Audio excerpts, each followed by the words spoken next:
Hari Om. In this video, we'll understand the esoteric meaning behind the Panchamrit Abhishekam that is done. You know what is the meaning of esoteric? The subtle aspects that is done and that works behind every ritual. And in this case, before doing the Panchamrit, we should always add jal. That is water, pure water. If you have Ganga Jal, then nothing like it. If you don't have Ganga Jal, pure water. Water stands for consciousness. It is always flowing, and water holds a lot of memory and energy. You might be knowing it.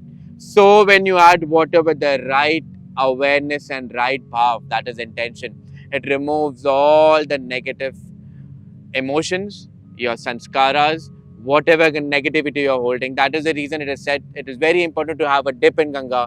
It removes, and whenever you have a lot of thoughts, one dip in cold water will completely change you. So clean the shivling with water and then start your Panchamrit. First we add is milk. When you add milk, the intention should be existence and sustenance of life. You know, milk is nourishing. A baby, a calf, they feed on milk, that is giving you life. So you understand how important life is. Respect everything and understand that this life, especially the human birth, is very precious. And by offering that comes the milk of devotion, surrender. Bhakti will come with that attitude. Then we add curd, that is dahi. Dahi stands for the mind. And you know, a monkey mind is always running around. This offering of dahi, that is curd, will help you to move from rajas and tamas into sattva. In fact, if done with proper application and proper awareness, it will take you even beyond sattva, and that is the state of Shiv. It holds for that consciousness which is within human being and help you to evolve.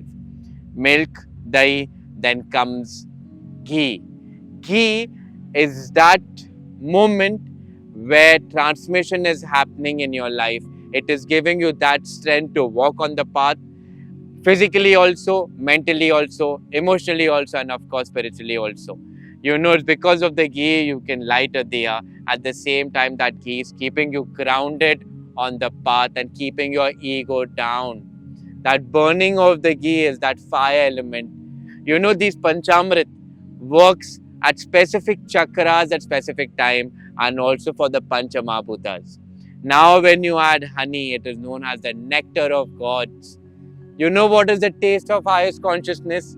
It is bliss and bliss alone, where there is no enemy of the mind, no hatred, no aversion, only experience of unconditional love.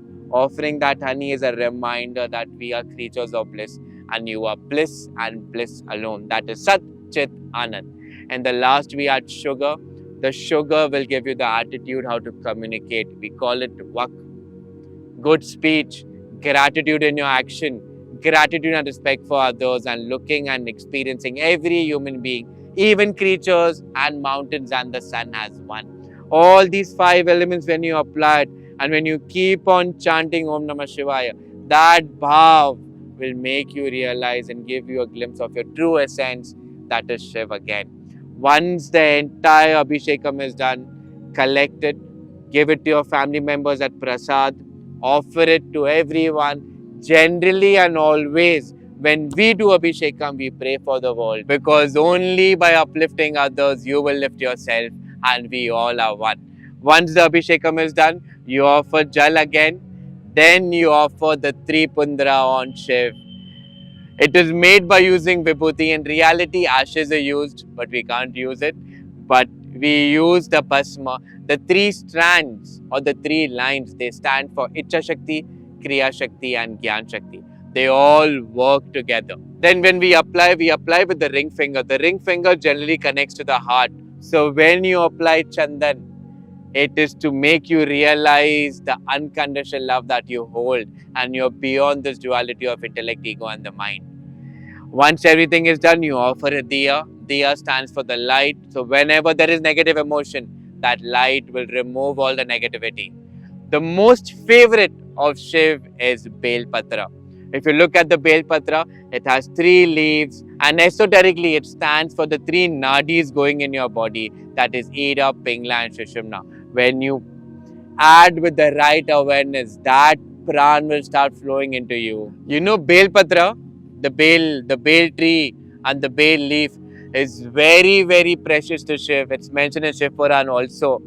If you worship a Bel tree or Bel Patra or understand the importance of Bel fruit, you will get immense blessings. It takes 1 year for a Bel fruit to ripe, and it is said once it is completely ripened, it will cure your stomach disorders. That Bel Patra specifically holds a lot of memory. When so much of energy is generated after the Panchamrit, you touch the Bel Patra and you keep it in your pocket. It will work as a kavacham. It will remove all the negativity around and it will start taking the prana up. That is the importance of Bel Patra. Remember one thing. What will complete the Abhishekam is always your bhav, always your surrender, and always the attitude. The journey to go within starts from outward, and that outward journey will take you within. Remember also that while doing Abhishekam, keep on chanting the Panchakshari Mantra. There will be a time in your life when the Shivling and you will become one, and that is Shiv Tattva, Shiv consciousness. Har Har Mahadev, Hari Om Tat Sat.